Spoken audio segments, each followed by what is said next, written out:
যুক্তরাষ্ট্রে আবারও সেতুর সঙ্গে জাহাজের ধাক্কার ঘটনা ঘটেছে। এবার নিউ ইয়র্কের ব্রুকলিন ব্রিজে ধাক্কা দিয়েছে মেক্সিকো নৌবাহিনীর একটি প্রশিক্ষণ জাহাজ।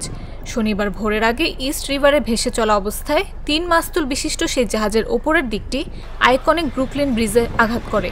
এতে জাহাজের মাস্তুল ভেঙে পড়ে যায় এবং বেশ কিছু ক্ষয়ক্ষতি হয়।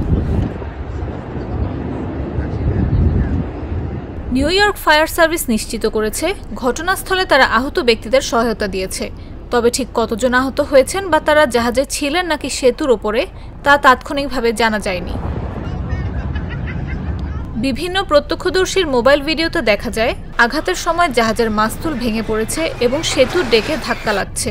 সংঘর্ষের সময় সেতুতে ভারী যান চলাচল দেখা গেছে।